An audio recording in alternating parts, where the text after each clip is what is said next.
Hello friends, welcome to the new episode of my channel. I Prince এবং একটা বিরাট বড় update তোমাদেরকে দেবো দেবতার upcoming movie related. I think আমার আগে আপডেটটা এখনও পর্যন্ত তোমাদেরকে কেউ দেয়নি, তো এটা বলা যেতে পারে সুপার এক্সক্লুসিভ একটা আপডেট। এবং এই কাজটা যেটা নিয়ে কথা বলতে হয়, যেটা যদি আসে, আমি মনে করি এটা দেবের জীবনে একটা মাইলস্টোন হয়ে থাকবে। কারণ সিনেমার কনসেপ্ট, সিনেমার ভাবনা চিন্তা, সিরিয়াসলি আপনারা সিনেমাটা দেখে যখন হল থেকে বেরোবেন, যদি ঠিকঠাকভাবে বানায় সিনেমাটা, আপনারা বলবেন ভাই কী দেখে এলাম। এটা সেই ধরনের কাজ হতে চলেছে। এবং ভাবনা চিন্তার দিক থেকে আমি তো অবশ্যই বলবো যে টেক্কা খাদানের থেকেও এই সিনেমাটা কিন্তু ভয়ঙ্কর কিছু হতে থাকে যদি সিনেমাটা প্রপারলি হয়। তো দেবদার আপকামিং মুভি আমরা জানি অনেকগুলোই লাইন আপ রয়েছে এবং এই লাইন আপ ভয়ঙ্কর। এই লাইন আপ যা রয়েছে, এই মুহূর্তে দেবকে বক্স অফিসে হারানো কিন্তু ভয়ঙ্কর ভয়ঙ্কর রকমের ব্যাপার। দেব এই মুহূর্তে নাম্বার ওয়ান রয়েছে এবং নাম্বার ওয়ান থেকে সরানো এক প্রকার কিন্তু ডিফিকাল্ট, কারণ দেবের স্ক্রিপ্ট চয়েস বলি একটা সিনেমার থেকে পুরো আলাদা, এবং তার সঙ্গে সঙ্গে প্রত্যেকটা সিনেমা বক্স অফিসে রীতিমতো সফল হচ্ছে। মানে যখন বিজয় ধরুন আগের বছর বোমকেস এসেছিলো, অনেকেই বোমকেস হিসেবে দেবদাকে মানতে পারেনি, সেটাও কিন্তু যথেষ্ট ভালো সাকসেসফুল বক্স অফিস এনেছে একটা নেগেটিভ পাবলিসিটি পাওয়া সত্ত্বেও। তার মানে বুঝতে পারছো দেবের ক্রেজটা এখন কোন মুহূর্তে রয়েছে। এবং এই বছর তো দুটো ভয়ঙ্কর কাজ আসছে, টেক্কা খাদান, তারপর রঘু ডাকাত রয়েছে লাইন আপে, দেব অভিজিৎ সিনের কাজ তো রয়েছে। কিন্তু আপনাদেরকে বলে রাখি, দেব সৃজিৎ জুটি কিন্তু এখানেই শেষ নয়। দেব সৃজিৎ মুভির মানে জুটির আর একটা কিন্তু বড় কাজ আসতে পারে, এবং সেটার কনসেপ্ট ভয়ঙ্কর। কনসেপ্ট হচ্ছে উইঙ্কেল টুইঙ্কেল। এবার অনেকের মাথায় আসতে পারে উইঙ্কেল টুইঙ্কেলটা কী। এটা আজকে একটা ইন্টারভিউ বেরিয়েছে যেখানে সৃজিৎ মুখার্জি নিজে ব্যাপারটা খোলসা করেছে, এবং সেখানেই লেখা রয়েছে উইঙ্কেল টুইঙ্কেল নিয়ে আমি কাজ করব, এবং সেটা নিয়ে দেবের সঙ্গে কথা হয়েছে। এবার কথা হচ্ছে উইঙ্কেল টুইঙ্কেলটা কী। তো যারা একটু নাটক নিয়ে পড়াশোনা করেছে বা নাটক সম্বন্ধে যারা, তারা জানে যে এটা কিন্তু ব্রাত্য বসু তৈরি করা একটা নাটক, একটা রাজনৈতিক নাটক।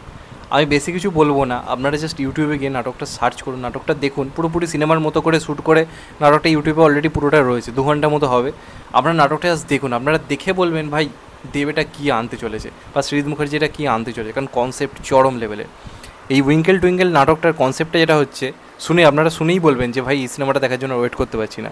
এটার কনসেপ্ট মূলত দুটো ব্যক্তিকে কেন্দ্র করে, একটা হচ্ছে বাবা, একটা হচ্ছে ছেলে। এবার জানি বাবা ছেলে শুনে অনেকে ভাবছে সেই আবার প্রজাপতি বা সন্তান ওই টাইপের কিছু নাকি, তাহলে একদমই সেটা না। এটার কনসেপ্ট হচ্ছে একটা রাজনৈতিক ব্যাপার নিয়ে। এখানে মূলত বাবা যে চরিত্রটা, সে একজন রাজনৈতিক ব্যক্তিত্ব ছিল 70s দশকে। মানে 70s দশকে যখন কমিউনিস্টদের দাপট ছিল, সেই সময় একজন রাজনৈতিক ব্যক্তিত্ব ছিল। এবার এই মানুষটা ধরা পড়ে আলিপুর জেলখানা থেকে, তারপর উধাও হয়ে যায়। তারপর 1976 সালের পর 26 বছর পর, মানে 2002 সালে হঠাৎ করে এই মানুষটা ফিরে আসে, কিন্তু মানুষটা পুরো স্মৃতিলোপ পেয়ে গেছে। মানুষটা সেই 70s টাইমেই রয়ে গেছে, যে আজকে এত বছর যে 26টা বছর কেটে গেছে তার মাথায় সেটা নেই। তার মাথায় রয়েছে সেই ওই টাইমটা এবং ওই সময়ের রাজনৈতিক যে প্রেক্ষাপটটা তার মাথায় সেটা রয়েছে, এবং তার একটা নির্দিষ্ট রাজনৈতিক প্রেক্ষাপট, মানে তার একটা নির্দিষ্ট রাজনৈতিক একটা মতাদর্শ রয়েছে। অপরদিকে তার যে ছেলে, যে ক্যারেক্টারটার নাম হচ্ছে ইন্দ্র, সে 2002 সালে একটা অন্য রাজনৈতিক মতাদর্শে বিশ্বাসী, যেটা হচ্ছে ওর বাবার যে রাজনৈতিক যে মতাদর্শ তার পুরো বিরোধী একটা দল, সেই দলটাকে এ হচ্ছে সাপোর্ট করে। এবার দুটো রাজনৈতিক মানে যে মতাদর্শ পুরোপুরি আলাদা, এটা নিয়ে হচ্ছে পুরোপুরি একটা সিনেমা। আপনারা নাটকটা গিয়ে দেখুন, আপনারা নাটকটা সহজে বন্ধ করতে পারবেন না।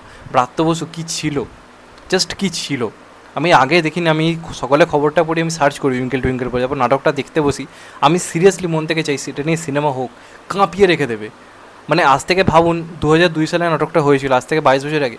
আজকের দিনে প্রত্যেকটা জিনিস যে আমাদের রাজ্যে চলছে, নানা রকম প্রবলেম সমস্যা, সেই সব কিছু এই নাটকটায় তুলে ধরা হয়েছিল। এবং এটা যদি আনতে পারে, মানে ধরুন এখানে বাবা চরিত্র একজন বড় অভিনেতাকে নেওয়া হলো, সে হচ্ছে ধরুন আমি কথার কথা বলছি যে সিপিএমের একজন আদর্শবাদী একজন লোক, অপরদিকে দেব যে ক্যারেক্টারটা প্লে করবে সে টিএমসির একজন লোক। হয়তো তাদের ডাইরেক্ট নাম করে, দলগুলোর নাম করে দেখানো হবে না, হয়তো অন্যভাবে দেখানো হবে, এবং তাদের মধ্যে একটা রাজনৈতিক ডিবেট, ছেলে বাবার মধ্যে এই নিয়ে হচ্ছে লড়াই। তো এটা যদি প্রপারলি আনা যায়, ভয়ঙ্কর রকমের কিছু হবে। তো আজকে সকালে একটা ইন্টারভিউ বেরিয়েছে সৃজিৎ মুখার্জি, যেখান থেকে জিজ্ঞাসা করা এই ব্যাপারটা নিয়ে, যে আজকালকার সিনেমায় রাজনৈতিক ব্যাপার স্যাপার নিয়ে আলোচনা ডাইরেক্টলি হচ্ছে না। তখন সৃজিৎ মুখার্জি বলে যে কেন, দেব তো প্রধান করেছে, প্রধানে তো দারুণভাবে জিনিসগুলোকে তুলে ধরা হয়েছে। এবং এই কারণেই এই মুহূর্তে অন্য কোনো প্রডিউসার রাজনৈতিক ব্যাপার নিয়ে সিনেমা করতে চায় না, কারণ অনেক ব্যাপার থাকে, অনেকে সাহস দেখায় না। সেখানে দেব যে শাসক দলের কাজ করে, সেই দলের অনেক রকম দুর্নীতি, নানা রকম জিনিস তুলে ধরেছে সিনেমার মধ্যে। তো সেই কারণে দেবের মধ্যে সেই সাহসটা রয়েছে। তো দেব সৃজিৎ মুখার্জি দেবের সঙ্গে অলরেডি আলোচনা করেছে এটা নিয়ে, এবং সেখানে কিন্তু সৃজিৎ মুখার্জি চাইছে দেব এটাকে প্রডিউস করুক এবং সিনেমাটাকে আনা হোক, যেখানে আমরা দেবকে অ্যাক্টিং করতে দেখতে পাবো এবং বাবার চরিত্র সম্ভবত আরেকজন কোনো অভিনেতা। তো এটা যদি আসে, ভয়ঙ্কর কাজ হবে। আমি নাটকটা দেখছিলাম, কিছু কিছু ডায়লগ রয়েছে, মানে মানুষটা আজকে বছরের সঙ্গে 76 সালের একজন হারিয়ে যাওয়া লোক 2002 সালটাকে মেনে নিতে পারছে না। তখন তাকে একজন বলছে যে আপনি সামনের এই মেট্রো ধরে চলে যান, মেট্রো ধরে বাড়ি যান। তখন তাকে বলছে যে বাবা ক্যারেক্টারটা, যে এখন আমি মেট্রোতে সিনেমাতেও, মানে তার মাথায় কিন্তু রয়েছে মেট্রো মানে সিনেমা হল, কারণ ওই টাইমে ওটাই ছিল। 2002 সালে দাঁড়িয়ে মেট্রো যে একটা, মানে মেট্রো রেল যে চালু হয়ে গেছে তার কোনো আইডিয়াই নেই। এরকম অনেক অনেক ডায়লগ রয়েছে। যেমন একটা জায়গাতে এই চরিত্রের যে মেয়ে রয়েছে, মেয়েটাকে জিজ্ঞাসা করছে তোমার দাদা কোথায় গেল, মেয়েটা বলছে যে আমার দাদা একটা নতুন সিনেমা বেরিয়েছে দেখতে গেছে। বলছে কী সিনেমা? বলছে ঋত্বিকের কি একটা সিনেমা এসছে, সেটা দেখতে গেছে। 2002 সালে কাহো না প্যারে রিলিজ করেছিল, এই 2000 সালের সময় করে কাহো না প্যারে রিলিজ করেছিল। তখন বাবা শুনে বলছে আচ্ছা ঋত্বিক বাবু আজও সিনেমা বানাচ্ছেন, মানে ওনার মাথায় কিন্তু ঋত্বিক মানে রয়েছে ঋত্বিক ঘটক, কারণ উনি তো সেই 70s আমলে রয়েছেন। তো এইরকম হচ্ছে একটা কনসেপ্ট, এবং ছেলের সঙ্গে কিছু এখানে বক্তব্য রয়েছে, দুই জনের মধ্যে ঝগড়াঝাটি রয়েছে, সেগুলো দেখার মতো। কি ডায়লগ সব, আজকের দিনের সঙ্গে আমরা দারুণভাবে মিল পাবেন। আজকে আপনি টিএমসি করছেন, আমার চেনা একজন কোনো লোক সিপিএম করছে, এই যে দুটো মতাদর্শের মধ্যে দেখবেন চরম একটা ডিবেট হয়। তো সেইভাবে সেই প্রেক্ষাপটে যদি আজকের দিনে আনা যায়, এটা ভয়ঙ্কর রকমের কাজ হতে পারে, ইন্ডাস্ট্রি কাঁপিয়ে দেওয়া কাজ হতে পারে। দেখতে যাবে না এমন কেউ নেই। দেখলেন তো যে এইরকম কনসেপ্টে সিনেমা এখন হচ্ছে না, সেখানে হলে এরকম একটা ব্যাপার, দুটো রাজনৈতিক মতাদর্শ, তাহলে কত মানুষ রিলেট করতে পারে বুঝতে পারছেন। এবং দেবের সেই সৎসাহস রয়েছে এই ধরনের সিনেমা করার, এই মুহূর্তে দেবেরই রয়েছে এই ধরনের সিনেমা আনার, যেটা শ্রীজিৎ মুখার্জিও বলছে। তো যে কারণে এই প্রজেক্টটা কিন্তু হতে পারে, এটা নিয়ে কথাবার্তা হচ্ছে। দেখা যাক শেষ পর্যন্ত দেবদা রাজি হয় কিনা, দেবের প্রোডাকশন থেকে আসে কিনা। যদি এটা আসে, এই সিনেমাটা চরম লেভেলে কাজ হবে। আমি তো মন থেকে চাই এটা হোক, নাটকটা দেখার পর আমি সিরিয়াসলি চাই এটা নিয়ে সিনেমা হোক। আমি বেশি কথা বলবো না, তোমরা ইউটিউবে গিয়ে সার্চ করে নাটকটা দেখো, তোমরাও বলবে ভাই এটা দেব করুক, কারণ এটা চরম কাজ তো চলো যদি হয়।